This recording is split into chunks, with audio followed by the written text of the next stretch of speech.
Hello दोस्तों, मेरा नाम है नितिन और आप देख रहे हैं एक्सॉन अकेडमी। दोस्तों, आज से हम एक नई सीरीज चालू करने वाले हैं जो है CHE09 की सीरीज।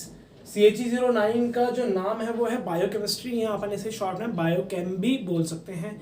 ठीक है, तो ये जो सीरीज है ये बहुत ज़्यादा थ्योरेटिकल सीरीज है, यानी इसमें कोई न्यूमेरिकल आपको नहीं पढ़ना है, सिर्फ जो थ्योरेटिकल कंसेप्ट्स हैं वो आपको पढ़ना है। और बायो और केमिस्ट्री का एक मिक्सचर है ये, जिसमें जो बायो में लाइफ होती है, जो ऑर्गेनिजम्स होते हैं उसके अंदर जो मॉलिक्यूल्स होते हैं यानी केमिकल्स जो होते हैं उनकी जो स्टडी होगी वो क्या होगी, बायोकेम, यानी CHE09। इसका हमने पहला यूनिट जो लिया है वो लिया है यूनिट थर्ड। यूनिट थर्ड लेने का रीज़न ये है, ये काफ़ी छोटा यूनिट है और ये आपको बिना किसी बेसिक की हेल्प से समझ में आ जाएगा। तो ये काफ़ी अच्छा यूनिट है, काफ़ी छोटा यूनिट है। इसको अपन स्टार्ट करते हैं। इस यूनिट का जो नाम है वो है लिपिड्स। इसका नाम क्या है, लिपिड्स। लिपिड्स होते क्या है? लिपिड्स जनरली फैट के मॉलिक्यूल होते हैं, यानी जो अपना फैट होता है उसके ये मॉलिक्यूल होते हैं। अपने शरीर के अंदर जितना भी फैट होता है और फैट जहाँ जहाँ पे यूज आता है उसे अपन क्या बोलते हैं, लिपिड्स बोलते हैं।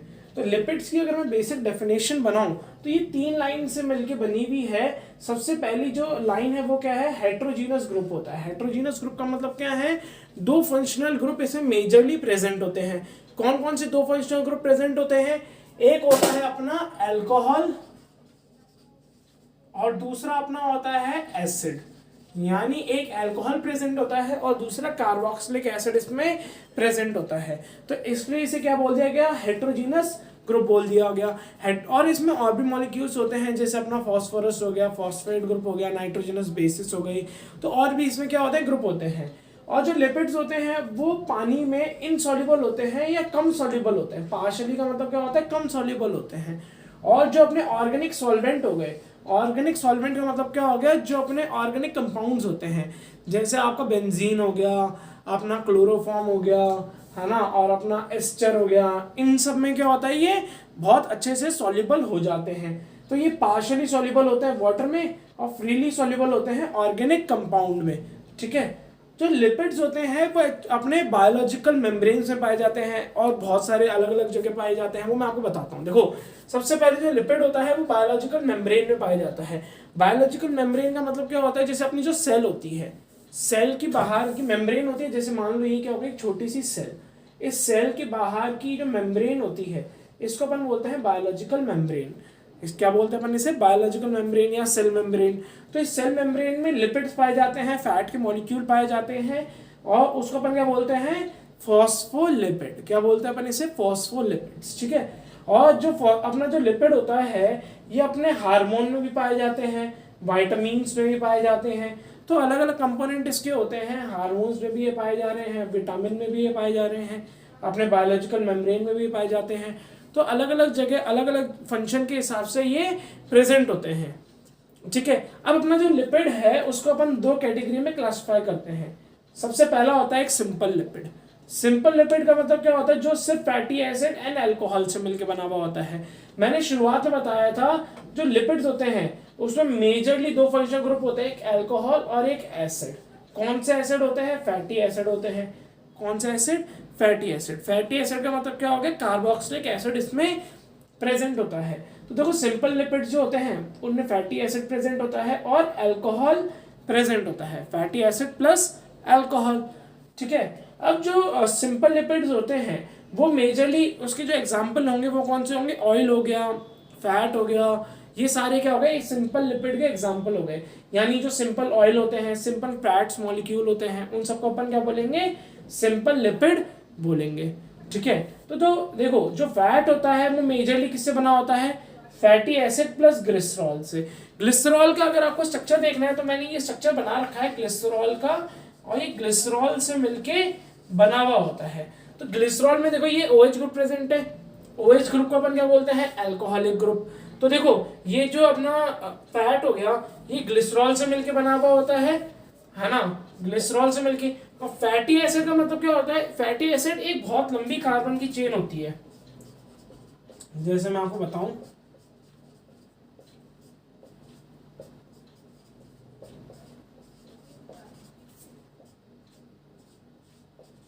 ये देखो, ये बहुत लंबी कार्बन की चेन होगी। देखो 1 2 3 और ये 10, 13, 13, 14, 15, 15 कार्बन्स की क्या हो गई, चेन हो गई। तो जनरली जो फैटी एसिड होता है वो 15 कार्बन्स की चेन होती है, और इसमें क्या होते हैं, एंड में कार्बोक्सिलिक एसिड वाले ग्रुप जुड़े हुए रहते हैं, यानी COOH ग्रुप जो होता है वो जुड़ा हुआ रहता है। तो देखो जो फैट होता है वो फैटी एसिड प्लस ग्लिसरॉल से मिलके बने हुए मॉलिक्यूल होते हैं, सिंपल मॉलिक्यूल होते हैं, ठीक है। और ये दोनों जुड़े किससे रहते हैं, एस्टर बॉन्ड से जुड़े रहते हैं। आगे मैं बताऊंगा एस्टर बॉन्ड क्या होता है आने वाले लेक्चर्स में। तो फैटी एसिड प्लस ग्लिसरॉल जो है वो मिलके क्या बनाते हैं, अपने फैट बनाते हैं, ठीक है। जनरली जो फैट होते हैं वो सॉलिड स्टेट में होते हैं, सॉलिड फॉर्म में होते हैं, लेकिन अगर अपन इन फैट्स को मेल्ट कर दें तो वो क्या बना देते हैं, ऑयल। यानी ऑयल्स क्या हो जाते हैं, ऑयल्स ऐसे मॉलिक्यूल हो जाते हैं जब अपन फैट को लिक्विड स्टेट में कन्वर्ट कर देते हैं। यानी किसी भी फैट को आपने क्या करा, लिक्विड स्टेट में कन्वर्ट कर दिया, किसी फैट को लिक्विड स्टेट में आपने कन्वर्ट कर दिया, उसे अपन क्या बोलेंगे, ऑयल्स बोलेंगे, ठीक है। तो फैट को आप लिक्विड स्टेट में कन्वर्ट कर दो तो ऑयल होता है, लेकिन जनरली फैट किस फॉर्म में होता है, सॉलिड फॉर्म में, ठीक है। अब अपना क्या होता है, वैक्सेस आता है हमारा। ये 3 टाइप के मेजरली क्या होते हैं, सिंपल लिपिड होते हैं। वैक्सेस क्या होते हैं, एक सिंपल लिपिड होते हैं जिसमें फैटी एसिड और अल्कोहल प्रेजेंट होता है, लेकिन इसका जो मॉलिक्यूलर वेट होता है वो बहुत ज़्यादा हाई होता है, यानी इसमें बहुत सारे ग्लिसरॉल्स प्रेजेंट हो सकते हैं, यानी और बहुत लंबी लंबी कार्बन की चेन्स इसमें हो सकते हैं। जैसे 15 कार्बन की चेन है, ऐसे 20 कार्बन की चेन भी हो सकती है, 25, 26 कार्बन की चेन भी हो सकती है। तो ऐसे बहुत लंबी लंबी कार्बन की चेन होती है, जिसकी वजह से इसका जो मॉलिक्यूलर वेट होता है वो बहुत ज़्यादा हाई हो जाता है, बहुत हाई मॉलिक्यूलर वेट होता है, और उसको अपन क्या बोलते हैं, वैक्सेस बोलते हैं, ठीक है। फिर अपना आता है सेकंड कंपोनेंट जिसे अपन बोलते हैं कॉम्प्लेक्स लिपिड। पहला कंपोनेंट तो कौन सा हो गया, सिंपल लिपिड। नेक्स्ट कंपोनेंट कौन सा हो गया, कॉम्प्लेक्स लिपिड। तो देखो कॉम्प्लेक्स लिपिड कौन सा होता है, जो सिंपल लिपिड्स होते हैं उसके अलावा कुछ और ग्रुप्स इसमें जुड़े हैं तो वो क्या बनाते हैं, कॉम्प्लेक्स लिपिड। अब मैंने आपको बताया था जो सिंपल लिपिड होते हैं वो फैटी एसिड प्लस अल्कोहल के बने हुए होते हैं, बिल्कुल बने हुए होते हैं। तो complex lipid fatty acid plus alcohol, fatty acid plus alcohol, यानी फैटी एसिड और अल्कोहल तो प्रेजेंट होगा, उसके अलावा अदर ग्रुप्स भी होंगे, जैसे फॉस्फेट ग्रुप हो गया, नाइट्रोजन बेसिस हो गया, है ना, ग्लिसरॉल हो गया, अपना ग्लाइकोजन हो गया, अपने कार्बोहाइड्रेट्स हो गए, अलग अलग टाइप के ग्रुप्स होंगे। इन दोनों के अलावा ग्रुप्स और प्रेजेंट होंगे, तो उसको अपन क्या बोलेंगे, कॉम्प्लेक्स लिपिड बोलेंगे। अब कॉम्प्लेक्स लिपिड के अपने बहुत सारे टाइप्स आएंगे, अपन आगे पढ़ेंगे। इस स्लाइड में देखो अपन ने एक टाइप इसका डिस्कस करा है, फॉस्फोलिपिड। तो फॉस्फोलिपिड से अपन को पता चल रहा है कि भाई फैटी एसिड प्लस अल्कोहल तो होगा, उसके साथ में क्या होगा, फॉस्फोरस होगा या फॉस्फेट ग्रुप जुड़ा हुआ होगा। तो देखो ये इसमें क्या होता है, जैसे फैटी एसिड तो प्रेजेंट है, उसके साथ क्या प्रेजेंट है, अल्कोहल भी प्रेजेंट है, उसके साथ क्या प्रेजेंट है, फॉस्फेट ग्रुप भी प्रेजेंट है, और उसके साथ क्या प्रेजेंट है, नाइट्रोजनस बेसिस भी प्रेजेंट है। मतलब ऐसे बेसिस जिसमें नाइट्रोजन होते हैं, जैसे अपना एडेनिन, गुआनिन, ये सब नाइट्रोजनस बेसिस होते हैं, और कुछ अदर ग्रुप्स भी इसमें प्रेजेंट होते हैं। मेजरली ये 3 ग्रुप इसमें क्या होते हैं, प्रेजेंट होते हैं, जिनके मैंने नाम आपको बता दिए हैं, fatty acid, alcohol and phosphate. तभी इसका नाम क्या रख गया है, फॉस्फोलिपिड्स। यानी हमने सिंपल फैट तो होगा, उसके साथ में क्या जुड़ा हुआ होगा, फॉस्फेट ग्रुप जुड़ा हुआ होगा, ठीक है। तो देखो अगर ग्लिसरॉल है, जैसे ग्लिसरॉल के अंदर अपन ने क्या डाल दिया, फॉस्फोरस ऐड कर दिया, यहाँ अपन ये मान सकते हैं कि अपना एक लिपिड है, उसके अंदर अपन ने उसमें जो अल्कोहल है वो कौन सा, ग्लिसरॉल है, ठीक है, और उसके अंदर फॉस्फोरस ऐड है, तो उसको अपन क्या बोलेंगे, ग्लिसरोफॉस्फोलिपिड अपन बोलेंगे।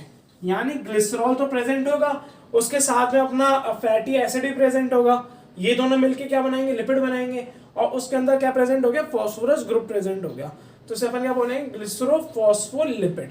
पर नाम में ही मतलब छुपा हुआ है, ग्लिसरो का मतलब ग्लिसरॉल, फॉस्फो का मतलब फॉस्फेट ग्रुप, और लिपिड्स का मतलब फैटी एसिड। तो तीनों वर्ड जो है वो अपने आप को डिफाइन कर रहे हैं, आप इससे याद भी रख सकते हो, ऐसा अपन को रखने की हम लोगों ने फॉस्फोलिपिड पढ़ लिया था। अब अपन को जो पढ़ना है वो है ग्लाइकोलिपिड। ग्लाइकोलिपिड में जो ग्लाइको वर्ड है ये ग्लाइकोजन से मिलके बना है, यानी एक शुगर हो गया या कार्बोहाइड्रेट से मिलके बना है। यानी इस लिपिड में एक तो फैटी एसिड होगा, उसके बाद अपना अल्कोहल तो जुड़ा होगा, यानी फैटी एसिड एंड अल्कोहल तो कंपलसरी है, उसके बाद क्या हो जाएगा, अपना एक कार्बोहाइड्रेट ग्रुप भी इसमें जुड़ा होगा। कार्बोहाइड्रेट कौन सा हो सकता है, जनरली तो लैक्टोज होता है, उसके साथ में ग्लूकोज भी प्रेजेंट हो सकता है, ग्लाइकोजन भी प्रेजेंट हो सकता है, अलग अलग टाइप के कार्बोहाइड्रेट प्रेजेंट हो सकते हैं। तो ग्लाइकोलिपिड यानी ऐसा लिपिड जिसमें फैटी एसिड होगा, अपना अल्कोहल होगा एंड अपना कार्बोहाइड्रेट होगा। अल्कोहल अपने ग्लिसरॉल हो सकता है, और भी अल्कोहल्स आपने जो पढ़े हैं वो हो सकते हैं। और भी बहुत सारे लिपिड्स होते हैं, जैसे अपना सल्फोलिपिड जिसमें sulphur, fatty acid and alcohol होगा। अपना होगा अमीनो लिपिड, इसमें fatty acid, alcohol and amino acids होंगे। लिपोप्रोटीन जो होगा उसमें लिपिड होगा और प्रोटीन होंगे, अपने fatty acid, alcohol and protein component इसमें पाया जाएगा। तो ये भी कुछ टाइप्स के क्या होते हैं, अपने कॉम्प्लेक्स लिपिड होते हैं। तो अपन ने टोटल 5 टाइप के कॉम्प्लेक्स लिपिड पढ़ लिए हैं।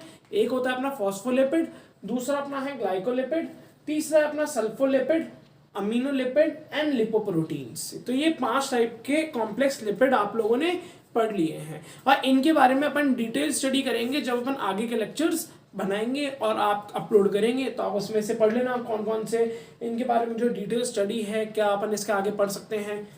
उसके बाद अपना आता है डिराइव्ड प्रोटीन। डिराइव्ड प्रोटीन ऐसा प्रोटीन होता है, डिराइव्ड लिपिड ऐसा लिपिड होता है जिसमें क्या होता है कि कॉम्प्लेक्स लिपिड का हाइड्रोलाइसिस कराया जाता है। यानी डिराइव्ड लिपिड वो लिपिड होते हैं जिसमें अपन क्या कराते हैं, हाइड्रोलाइसिस कराते हैं। किसका हाइड्रोलाइसिस कराते हैं, ये जो लिपिड्स अपन ने पढ़े इन सबका हाइड्रोलाइसिस कराते हैं। और इसमें क्या क्या इंक्लूडेड होता है, फैटी एसिड, सैचुरेटेड भी हो सकता है, अनसैचुरेटेड भी हो सकता है, अपना ग्लिसरॉल हो सकता है, स्टेरॉइड हो सकते हैं, लिपिड हो सकता है, soluble vitamin and prostaglandin hormone इसमें प्रेजेंट हो सकता है। इन सबसे मिला हुआ जो लिपिड होता है उसे अपन क्या बोलते हैं, डिराइव्ड लिपिड बोलते हैं। अब अपन को क्या करना है, जो लिपिड्स हैं उनमें जो जो कंपोनेंट प्रेजेंट है, जैसे अपना फैटी एसिड हो गया, अल्कोहल हो गया, फिर अपने अलग अलग टाइप के जो लिपिड अपन ने पढ़े हैं जैसे फॉस्फोलिपिड, ग्लाइकोलिपिड, इनके बारे में थोड़ा डीपली जानना है। स्टेरॉइड्स के बारे में, टर्पेनॉइड्स, लिपिड्स हो गए, सॉल्युबल विटामिन हो गया, प्रोस्टाग्लैंडिन हार्मोन हो गया, इन सब के बारे में अपन को अब डिटेल स्टडी करनी है। तो सबसे पहले अभी मैं आपको बताने जा रहा हूँ फैटी एसिड्स के बारे में। तो फैटी एसिड्स ऐसे कार्बोहाइड्रेट होते हैं जिसके अंदर क्या होता है, बहुत लंबी कार्बन की चेन होती है। मतलब 16 कार्बन की चेन भी हो सकती है, 18 कार्बन की चेन भी हो सकती है, 20 कार्बन की चेन भी हो सकती है, 14 कार्बन की चेन हो सकती है, मोर देन 14 भी हो सकती है, जनरली मोर देन 14 होती है। अब इसमें एग्जांपल के तौर पर मैं आपको बताना चाहता हूँ ब्यूटायरिक एसिड। ये जो ब्यूटायरिक एसिड होता है ये अपने बटर में प्रेजेंट होता है, बटर में प्रेजेंट होता है।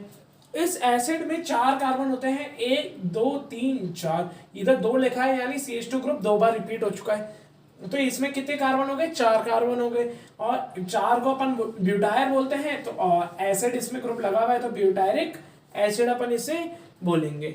तो देखो जो फैटी एसिड्स होते हैं, जनरली जो फैटी एसिड होंगे उनमें नंबर ऑफ कार्बन एटम्स जो होंगे वो मोर देन 14 होंगे, 14 भी होंगे, 16 होंगे और 20 होंगे। और जनरली ये कैसे होते हैं, इवन नंबर में होते हैं, इवन नंबर में। जैसे अपने 14 हो सकते हैं, 16 हो सकते हैं, 18 हो सकते हैं, 20 हो सकते हैं, या जैसे इवन नंबर में ये अपने होंगे। उसके बाद जो अपने चेन होती है, चेन में डबल बॉन्ड प्रेजेंट हो सकता है, नहीं भी हो सकता। अगर डबल बॉन्ड प्रेजेंट नहीं होगा तो उसे अपन क्या बोलेंगे, सैचुरेटेड। क्या बोलेंगे अपन उसे, सैचुरेटेड। और अगर डबल बॉन्ड प्रेजेंट होगा तो उसे अपन क्या बोलेंगे, अनसैचुरेटेड। तो अपने जो फैटी एसिड्स होंगे उसको अपन आगे क्लासिफाई करेंगे सैचुरेटेड फैटी एसिड में और अनसैचुरेटेड फैटी एसिड में। तो इन दोनों का एक क्लासिफिकेशन अपन को आगे पढ़ना है, ठीक है। उसके बाद मैं आपको बताता हूँ, देखो फैटी एसिड में एस्टर बॉन्ड प्रेजेंट हो सकता है, नहीं भी हो सकता, वो भी अपन आगे देखेंगे कैसे इसमें एस्टर बॉन्ड बनेगा, कैसे नहीं बनेगा। प्रेजेंट होगा उसको अपन क्या बोलेंगे, नहीं होगा उसको अपन क्या बोलेंगे, वो अपन आगे देखेंगे। अब फैटी एसिड में अगर डबल बॉन्ड नहीं है, यानी इसमें कोई भी डबल बॉन्ड नहीं है, तो उसे अपन सैचुरेटेड बोलेंगे। और इसके पीछे जो होगा वो एनोइक एसिड लगेगा। क्या लगेगा, एनोइक एसिड एज अ सफिक्स इसमें लगेगा।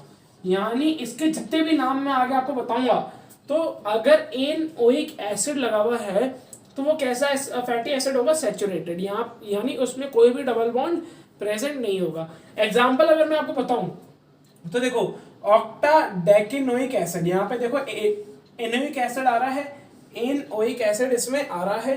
तो इससे अपन क्या बोलेंगे, ऑक्टाडेकेनोइक एसिड बोलेंगे। अब इसमें देखो ऑक्टा का मतलब क्या होता है 8, डेक का मतलब होता है 10, तो 8 + 10 यानी 18, तो 18 कार्बन एटम्स इसमें होंगे। तो एक 16 17 हो गए और एक ये 7 18, तो टोटल 18 कार्बन इसमें प्रेजेंट होंगे। और सारे सब में क्या है, सिंगल बॉन्ड है, तो एनोइक एसिड इसमें लगाया है। तो 18 कार्बन के लिए क्या बोल दिया, ऑक्टाडेकेनोइक एसिड। एनोइक एसिड का मतलब क्या है, ये सैचुरेटेड है, यानी एक भी डबल बॉन्ड इसमें नहीं है। फिर सेकंड अगर मैं आपको बताऊं, अगर इसमें डबल बॉन्ड प्रेजेंट है तो उसे अपन क्या बोलेंगे, अनसैचुरेटेड एसिड बोलेंगे। और इसके पीछे जो सफिक्स होगा वो इनोइक एसिड होगा। कौन सा सफिक्स इसमें यूज होगा, इनओइक एसिड, है ना, ENOIC एसिड, इनोइक एसिड, ठीक है। जैसे इसमें देखो एक डबल बॉन्ड यहाँ पे प्रेजेंट है, यानी ये कैसा फैटी एसिड है, अनसैचुरेटेड फैटी एसिड है, अनसैचुरेटेड फैटी एसिड है। अब देखो इसमें कितने कार्बन आइटम है, 1 + 7 8 9 10 5 15 और एक 16, यानी 16 कार्बन आइटम है। तो इसका नाम कैसे लिखेंगे, 16 में जो 6 है उसके लिए हेक्सा डेक, मैंने आपको बताया था 10 कार्बन के लिए लिया जाता है, तो 6 + 10 16। और फिर इनोइक एसिड अपना आएगा, इनोइक एसिड अनसैचुरेटेड कार्बन को बताता है, अनसैचुरेटेड फैटी एसिड को बताता है। तो इनोइक एसिड यहाँ पे देखो डबल बॉन्ड है, तो ये अनसैचुरेटेड फैटी एसिड को बताएगा। तो ऐसे अपन क्या करेंगे और एग्जांपल्स देखेंगे नेक्स्ट स्लाइड में। तो आज के लिए बस इतना ही। अगले लेक्चर में मैं आपको बताऊंगा कि कौन कौन से टाइप के फैटी एसिड होते हैं। उसमें 2 टर्म्स आएगी, एक आएगा मूफा और दूसरा आएगा पूफा। तो ये दोनों टर्म्स जो है वो बहुत ज़्यादा फनी टर्म्स हैं, लेकिन इसे अपन जब पढ़ेंगे तो बहुत ईजी टर्म्स, इसे ईजिली अपन इसे क्या कर लेंगे, डिफाइन कर लेंगे और इसके एग्जाम्पल्स पढ़ लेंगे। आज की इस वीडियो में इतना ही। चैनल को सब्सक्राइब जरूर करें, वीडियो को लाइक एंड शेयर जरूर करें अपने सारे बीएससी वाले दोस्तों के साथ जो दिसंबर या आने वाले टर्म एंड एग्जामिनेशंस के लिए प्रिपेयर कर रहे हैं। थैंक यू दोस्तों।